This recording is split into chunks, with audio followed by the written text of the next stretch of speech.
शेखर एक जीवनी, उषा और ईश्वर, एपिसोड 16। शशि की माँ ने आकर देखा और समझ गई। शेखर से बोली, तुमने मारा है? शेखर ने शशि के माथे से खून बहता देखकर झट लोटा भूमि पर रख दिया, सहमा खड़ा रहा। शेखर की माँ भी हाथ में एक सोंटा लिए दौड़ी आई और शशि से बोली, इसने मारा है ना? पता नहीं। शेखर का मुंह देखकर या सोटा देखकर या किसी और कारण से शशि ने लोटे की ओर इशारा करते हुए कहा, लोटा लग गया। कैसे? शेखर ने मारा? आप ही लग गया, कहकर वह फिर रोने लगी। शेखर की माँ उसे शेखर को डंडा दिखाकर घूरती हुई चली गई। विद्यावती ने एक बार शशि की ओर देखा, फिर धीरे धीरे शशि का माथा धोने लगी। शेखर और नहाया नहीं, चुपचाप कपड़े पहने, फिर क्षण भर खड़ा रहा, फिर शशि की ओर देखते हुए झपट कर लोटा उठाकर बाहर चला गया। उसके बाद वह शशि से बोला नहीं, पर जब वे खाना खाने बैठे तब उसने चुपचाप अपने लोटे में पानी भरा और उसे शशि की थाली के पास रख दिया, फिर स्वयं खाने लगा। जब शशि ने बिना उसकी ओर देखे ही लोटा उठाकर उसमें से पानी पी लिया, तब शेखर को लगा उसने संसार के सब लोटों से बढ़कर एक चीज पाली है। उसी शाम को शशि चली गई और शेखर ने फिर 10 वर्ष तक उसे नहीं देखा। शेखर की बहन का नाम था सरस्वती। वह शेखर से 5 वर्ष बड़ी थी। उसके बाद शेखर से बड़े 2 भाई थे, ईश्वरदत्त और प्रभुदत्त।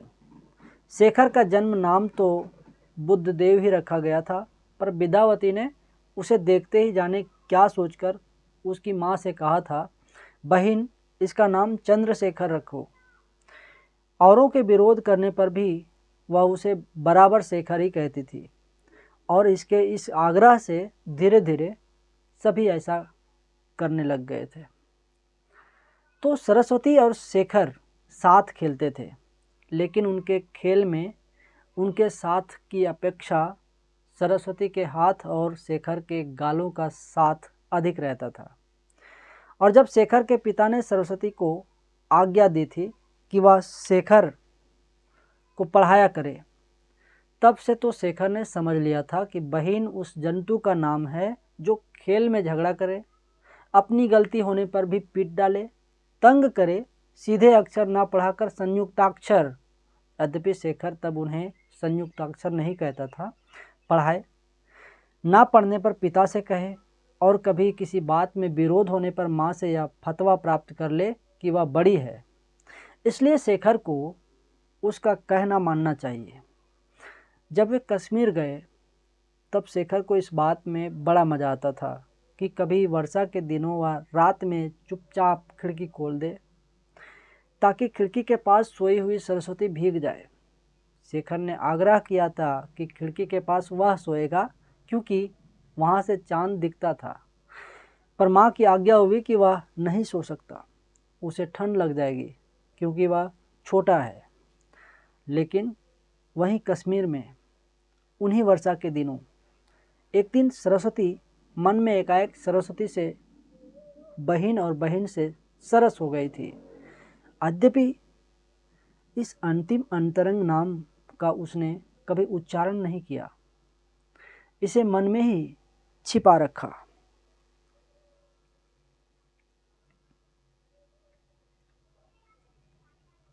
आठ दिन से लगातार वर्षा हो रही थी। झेलम नदी का मधुर कलकल शब्द बढ़ता हुआ अब एक अनवरत गंभीर घोष हो गया। शेखर के पिता ने घर का सब कीमती सामान उठवाकर बंगले की ऊपरी मंजिल में मंगा लिया था। सब लोग वहीं रहते थे और पिता प्रायः खिड़की के पास बैठे चिंतित आंखों से बाहर देखते रहते थे। मुंह में श्रृंगार पड़ा रहता था। कभी कभी जब उसका ध्यान आ जाता तब एक आध सूटा लगाकर वे फिर किसी चिंता में लीन हो जाते थे। नदी के किनारे एक बाग के बीचों बीच में था बंगला, जो कि चारों ओर 10 फुट ऊंची मिट्टी की भीत से घिरा हुआ था। भीतर प्रवेश करने के लिए चारों भीतों के बीचों बीच दीवार के दोनों ओर सीढ़ियां बनी हुई थी। दीवार नीचे से 12-13 फीट चौड़ी थी, ऊपर बिल्कुल पतली। बाहर नदी का पानी बहता हुआ भूमि से समतल हो गया था और अब सब ओर फैलने लगा था। धीरे धीरे दीवार के भीतर के भूमि से ऊंचा बढ़ता जा रहा था।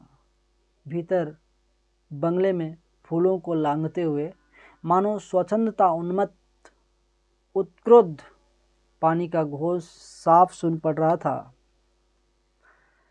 बंगले के भीतर एक खींची हुई प्रतीक्षा थी। शेखर स्थिर दृष्टि से पिता की ओर देखता हुआ सोच रहा था कि वे क्यों इतनी स्थिर, पलकहीन, चिंतित दृष्टि से नदी वाली दीवार की ओर देख रहे हैं, और समझ नहीं रहा है कि ना उसे यही समझ आ रहा था कि माँ क्यों आंसू भरी आंखों से कभी उसकी ओर, कभी उसके भाइयों की ओर और कभी सरस्वती की ओर देख रही हैं। लेकिन कुछ ना समझते हुए भी वह विद्युतमय वातावरण मानो उसे भी लील गया था। वह भी किसी अकथ आकारहीन चिंता से सबकी ओर देख रहा था। एकाएक उसने देखा, उसकी बहन के मुख पर किसी भीतरी क्रिया की छाया स्पष्ट भासित होती थी। वह धीरे धीरे सरक कर उसके पास पहुंचा और दबे स्वर में बोला, क्या है? सरस्वती ने उसे उंगली के साथ आने का इशारा किया और दबे पांव सीढ़ियों की ओर बढ़ी। दोनों चुपचाप नीचे उतर गए। किसी ने उन्हें देखा नहीं। नीचे पहुंचते ही शेखर ने पूछा, क्या है? सरस्वती ने तीखे स्वर में कहा, चूहों की बिलें। चूहों की बिल क्या? मैं नहीं समझा। मूर्ख हो ना, वह पानी बाहर बढ़ रहा है, अभी बिलों में से भीतर आने लगेगा, तब उन्हें बंद करना है। शेखर समझ गया। अब दोनों सबसे निकट की दीवार पर पहुंचे और कीच से बिलों के मुंह बंद करने लगे। कभी कभी वे साथ ही अपने प्रिय आयरिस के पौधे भी खींच लेते और उन्हें भी बिलों में ठूस कर कीचड़ से दबा देते। एक बार शेखर ने सिर उठाकर सरस्वती की ओर देखा। वह उस समय एक आयरिस का पौधा लिए अनिश्चित खड़ी थी। क्षण ही भर में पौधे में से उसका एकमात्र बड़ा सा सुंदर फूल तोड़कर चोटी में खोस लिया और फिर पौधे को बिल में दबा दिया। शेखर को यह बात अजीब सी लगी कि यह विचित्र लड़की भी वही बात सोच सकती थी जो वह स्वयं सोच रहा था, पर क्षण भर में वह यह बात भूलकर फिर काम में जुट गया। उसके और सरस्वती के भी मन में स्पष्ट था कि वे तभी तक अपना काम कर सकेंगे जब तक भीतर उनकी अनुपस्थिति का पता नहीं लगेगा। वे यह भी अनुभव कर रहे थे कि कुछ ही देर में कुछ होने वाला है, पता नहीं क्या, और पिता कभी उन्हें बाहर नहीं रहने देंगे, और इसलिए वे अत्यंत शीघ्रता से काम कर रहे थे। किसी आसन्न विपत्ति के डर से नहीं, भीतर बुला लिए जाने के डर से। उनकी कमर दुखने लगी थी, पर कमर अभी उतना ही पड़ा था।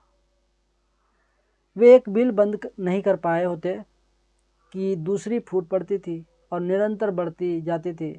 पानी का फव्वारा सा भीतर फूट पड़ता था। इन फव्वारों की ऊंचाई से शेखर ने अनुमान किया कि बाहर पानी भीतर की भूमि से 4 फुट ऊंचा चढ़ गया है। अभी यह प्रश्न उसके मन में नहीं आया था कि वह दीवार के समतल हो जाएगा, तब क्या होगा। तभी पानी की गर्जन के ऊपर उन्होंने पिता की पुकार सुनी, जिसमें एक नया, उनका अपरिचित स्वर था। वे रुककर एक दूसरे की ओर देखने लगे। सहसा यह निश्चय नहीं कर पाए कि भीतर जाएं या अपना काम जारी रखें। अपने खतरे को समझे बिना ही वे अनुभव कर रहे थे कि जो काम कर रहे हैं वह अभिमान का विषय है। उनके निश्चय करने से पहले ही एक झड़प हुआ, मानो पानी में कुछ गिरा हो। उन्हें दिखा कुछ एक उखड़े हुए आयरिस और दीवार में फटी हुई एक दरार में से भीतर गहराता हुआ मैला प्यासा पानी। निश्चय हो गया, वे दोनों साथ साथ भीतर भागे। अभी वे द्वार तक पहुँचे भी नहीं थे कि पानी का गर्जन असह्य हो गया और उन्होंने पाया कि वे घुटने घुटने पानी में दौड़ रहे हैं। आखिर द्वार वहाँ पिता खड़े थे, जिनके मुख की ओर एक बार देखकर वे भीतर चले गए।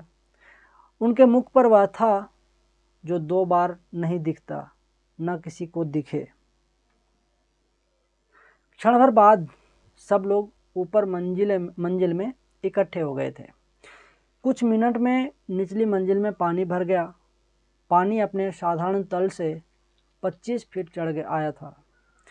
उस समय तो इतनी ही, लेकिन उसके बाद बार बार शेखर को उस क्षण का ध्यान आने लगा जब पिता की पुकार सुनकर उसकी और सरस्वती की आंखें मिली थीं, जब दीवार टूट गई थी, जब किसी मूक समझौते में दोनों साथ साथ घर की ओर दौड़े थे, क्योंकि वास्तव में वह एक ही क्षण था, काल की गति का एक अविभाज्य टुकड़ा, अनुभूति का एक ही झोंका, हृदय का एक ही स्पंदन, और उसे लगने लगा कि सरस्वती ने उसे कुछ कहा था, कुछ बताया, कुछ सिखाया था। क्या? इतना तो उसे याद है। फिर अब वह सरस्वती नहीं रही, बहन हो गई। कब उसे शेखर ने सरस का नाम देकर उसे प्यार से अपने मन में दोहराया, यह उसे याद नहीं। शांत निश्चल झील पर शिकारा धीरे धीरे चला जा रहा है। झील इतनी शांत है कि जान पड़ता है कि शिकारा भी खड़ा ही है। उसकी गति का कोई प्रमाण नहीं दिख पड़ता है।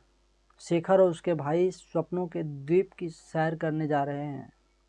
वहां पहुंचकर शेखर के भाइयों ने स्नान करने का प्रस्ताव किया, जो उसी क्षण पास हो गया, क्योंकि शेखर को तो वोट का अधिकार भी नहीं था। तीनों भाइयों ने कपड़े उतारे और पानी में घुस गए। ईश्वर और प्रभुदत्त तैरने लगे। शेखर तैरना नहीं जानता था। मुग्ध नेत्रों से दोनों भाइयों की ओर देखने लगा। कितनी भली थी पानी की चिरती हुई उनकी भुजाओं की गति। कैसा असह्य आकर्षक था उनका पंख युक्त कांपते हुए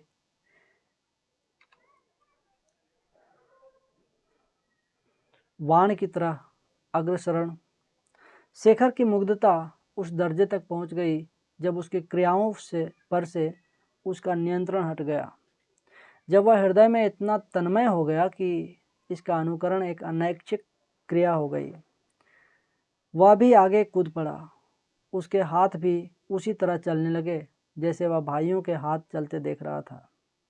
पर क्षण ही भर में वह डूबा, बड़ी चेष्टा से उछक कर बाहर आया, किंतु सांस लेने से पहले ही फिर बैठ गया।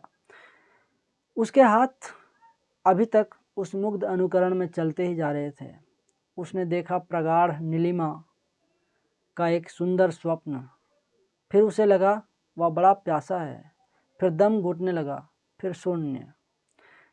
जब उसे होश आया तब वह आंधा लेटा हुआ था और भाई उसकी पीठ दबा रहे थे। आसपास में मांझी खड़े हुए थे, जिन्होंने उसे खींचकर बाहर निकाला था। जब वे घर पहुंचे तब उसके एक सांस लेते लेते भाइयों ने सारी कहानी अपने ढंग से कह डाली। पिता ने उसे डांट कर कहा, क्या बेवकूफ़ी सूझी थी? तैरना नहीं जानते तो अकड़ क्यों दिखाई थी? भाइयों का कहना माना होता। भाइयों ने कहानी कही थी, इसलिए भाइयों का कहना भी भाइयों ने कहा था। पर शेखर ने यह बात नहीं कही, चुपचाप पिता की ओर देखता रहा। पिता ने फिर कहा, देखते क्या हो, शर्म तो आती नहीं? अगर डूब जाते तो? शेखर को नहीं लगा कि डूबने से बच जाने पर शर्म आनी चाहिए। ना यही डूबना कोई बड़ी भयंकर बात होती। मृत्यु का डर वास्तव में बड़ों की चीज़ है। लेकिन उसके कुछ दिन बाद जब तीनों भाई पड़ोस के कुछ लड़कों के साथ खेल रहे थे, तब शेखर ने देखा कि उसके बचने की बात सुनकर सभी बड़े प्रभावित हुए हैं। इससे उसको कुछ अभिमान सा हुआ। वह उन सबसे छोटा होने के कारण कुछ दबता था। अब अवसर पाकर उन पर रौब डालने का लोभ नहीं छोड़ सका। बोला, अरे अभी हुआ क्या है, अभी तो मैं फिर किसी दिन यह करूँगा, डूब कर देखूँगा, मरना क्या होता है, मैं ज़रूर किसी दिन ऐसे ही मरूँगा। लड़के एकाएक सहम कर उसकी ओर देखने लगे, फिर चुपचाप चले गए। पिता की बात ने जो नहीं किया था वह इस बात ने किया। शेखर गंभीर होकर सोचने लगा, क्या सचमुच मृत्यु करने की चीज है? इसी विचार की कोई अज्ञात छाया थी जिससे दबकर शेखर ने एक दिन माँ से पूछा, माँ तुम कब मरोगी? माँ एक बोतल हाथ में लिए सीढ़ियाँ उतर रही थी। जब यह प्रश्न हुआ उसके हाथ से बोतल छूटकर गिर पड़ी। उसने अचकचाए से स्वर में कहा, क्या? बोतल गिरने की आवाज़ सुनकर पिता भी आए। बात सुनकर क्षण भर वह भी सहमे रहे। फिर तड़ातड़ 3-4 थप्पड़ उन्होंने शेखर को जमा दिए। फिर माँ को साथ लेकर ऊपर कमरे में चले गए। थोड़ी देर बाद शेखर ने खिड़की में से झांक कर देखा। ये दोनों चुपचाप अत्यंत गंभीर बैठे हुए थे और कहीं देख नहीं रहे थे, एक दूसरे की ओर भी नहीं। यद्यपि आंख स्थिर थी। और उसने फिर अधिक गंभीर, अधिक संदिग्ध स्वर में पूछा, क्या मृत्यु इतनी भयानक है? एक दिन शेखर पिता के साथ बाजार गया तो उसने देखा पंसारी जिन कागजों में सौदा लपेट कर देता है वे सचित्र हैं और चित्र कई रंगों में छपे हुए हैं, कोई नीला, कोई हरा, कोई ब्राउन। चित्र थे भी सिपाहियों के, जहाज़ों के, हवाई जहाज़ों के, तोपों के, धुएं के, यूं कह लीजिए कि उथल पुथल के। और उन दिनों उथल पुथल के कामों में उसे विशेष रुचि थी। उसने पिता का पल्ला पकड़कर कहा, हमें ये ले दीजिए। क्या? ये कागज। पिता ने हंसकर कहा, अच्छा। फिर दुकानदार से बोले, भाई ये पुराने अखबार इसे दे देना। शेखर ने जोड़ा, अच्छी फटी सटी हम नहीं लेंगे। और जब उसने देखा कि दुकानदार उसकी बात पर विशेष ध्यान नहीं दे रहा है तब उसने स्वयं बढ़कर 8-10 चुन ली। घर आकर अपने भाई बहनों को जुड़ा कर वह भूमि पर एक एक अखबार फैलाकर देखने लगा और उनके चित्रों के नीचे लिखे हुए वर्णन पढ़ने लगा। में हमारी जीत के असंख्य आदमी मारे गए, हम आगे बढ़ रहे हैं, हमारे हवाई जहाज पर गोले बरसा रहे हैं। शेखर ने पूछा, हम कौन हैं? ईश्वर दत्त बोला, अंग्रेज जो जर्मनों से लड़ रहे हैं। तब शेखर ने एक चित्र देखा जिसमें सिख सिपाही बंदूकों पर संगीनें चढ़ाए बढ़ रहे थे। उनके पास भी लिखा था, हमने में संगीनों का चार्ज किया, शत्रु के आदमी मरे, हमारे पक्ष में भी कुछ मरे और कुछ घायल हुए हैं। शेखर ने कहा, ये तो अंग्रेज नहीं है।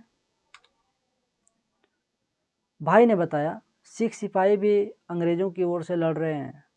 अंग्रेज भारत में राज्य करते हैं, इसलिए भारतीय सिपाही उनकी तरफ से लड़ने भेजे जाते हैं। और पिता कह रहे थे कि कई लाख भारतीय मारे गए हैं।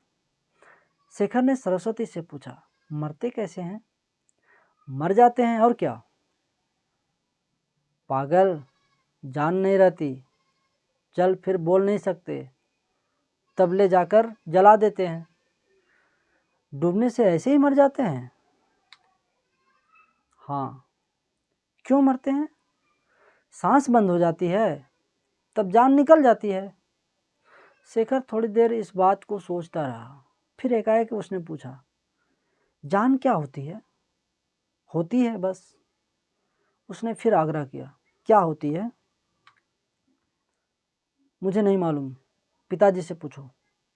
थोड़ी देर बाद शेखर ने फिर पूछा, जान आती कहाँ से है? ईश्वर से। जाती कहाँ है? ईश्वर के पास। ईश्वर ले लेता है? हाँ। शेखर ने संदेह के स्वर में कहा, थोड़ी देर बाद उसने फिर पूछा, इतनी सब जाने ईश्वर के पास गई होंगी? हाँ। जर्मनों की भी? हाँ। सब शरीर भी ईश्वर बनाता है? हाँ। तब लड़ाई भी ईश्वर ने कराई होगी? हाँ। तब कहकर शेखर रुक गया। उसे याद आया, उसने अखबार में ही पढ़ा था कि जर्मन लोग बड़े क्रूर होते हैं, कैदियों को पीटते हैं, भूखा मारते हैं, औरतों को कोड़े लगाते हैं, सड़कों पर घसीटते हैं इत्यादि। क्या यह सब भी ईश्वर के करने से ही होता है? भाइयों के साथ शेखर तांगे में बैठा हुआ सैर करने जा रहा था। तभी उसने देखा सामने से एक टूटियल से अकड़े में एक अधमरा घोड़ा लगा आ रहा है। छकड़ा लदा हुआ है, घोड़ा उसे खींच नहीं सकता, पर गाड़ीवान उसे चाबुक लगाता जाता है और गाली देता जाता है। शेखर ने मन ही मन सोचा, हमारा तांगा कैसा शानदार है। गाड़ीवान ने चाबुक रखकर डंडा निकाला, तड़ातड़ घोड़े को पीट दिया। घोड़े ने एक बार किसी तरह सिर उठाकर भटका, फिर पूर्ववत झुक गया। मार पड़ती रही, उसका बदन कांपता रहा, लेकिन वह आगे नहीं बढ़ा। एक बार उसने और जोर किया और शेखर के देखते देखते उसके घुटने लड़खड़ा गए। वह गिरा और फिर नहीं उठा। तांगे वाले ने बताया कि ऐसा कई बार होता है, घोड़ों को दाना नहीं मिलता, भूखे रह रहकर वे कमज़ोर हो जाते हैं, तब उन्हें भंग और गुड़ खिलाकर काम निकाल लिया जाता है। उसने तांगे में जुते हुए घोड़े को बताकर अभिमान से कहा, इसे भी मैंने ऐसे ही एक बार 40 मील दौड़ाया था, तांगे समेत। ईश्वर दत्त ने पूछा, घोड़े इससे मरते नहीं? इससे कैसे मर सकते हैं? इससे तो जोर आता है। वह घोड़ा तो भूखा था इसलिए मर गया। तांगा चलता रहा। लौटती बार उसी स्थान के पास आते हुए शेखर ने पूछा, जो आदमी भूखे मरते हैं वे भी ऐसे ही मरते हैं? किसी ने उत्तर नहीं दिया। शेखर को एक बड़ी खतरनाक आदत पड़ गई। वह अकेला बैठ बैठकर सोचने लगा और उसने देखा जो बातें उसने अपने जाने देखी भी नहीं थी, वे भी उसे याद आने लगी। उसे याद आया, एक दिन पिता असमय दफ्तर से लौट आए थे। आते ही उन्होंने देखा शेखर की माँ बरामदे में बैठी धूप सेक रही थी। उन्होंने फीके स्वर में कहा, शुरू हो गई है, और भीतर चले गए। माँ भी उठकर चली गई और शेखर नहीं सोच सका कि किससे मांगे उस खा डालने वाले प्रश्न का उत्तर, क्या शुरू हो गई है। उसे याद आया, एक दिन माँ के नाम एक चिट्ठी आई। माँ ने उसे पढ़ा, पढ़कर चुप बैठी रह गई, आंखों में आंसू भर आए। पिता ने चिंतित स्वर में पूछा, क्या है? तो चिट्ठी उन्हें पकड़ा दी। पिता भी पढ़कर पहले चुप हो रहे, फिर जैसे कुछ सोचते हुए बीच बीच में जोर जोर से पढ़ने लगे। रामचंद्र भर्ती हो गया है और लाम पर जा रहा है। शेखर कुछ समझा नहीं। इसके वर्ष भर बाद जब उसे मालूम हुआ कि भर्ती क्या चीज़ होती है, तब विचारों के किसी अज्ञात कड़ी ने उसे रामचंद्र मामा की याद दिला दी और उसने माँ से पूछा, माँ, मामा कब आएंगे? माँ ने एक बार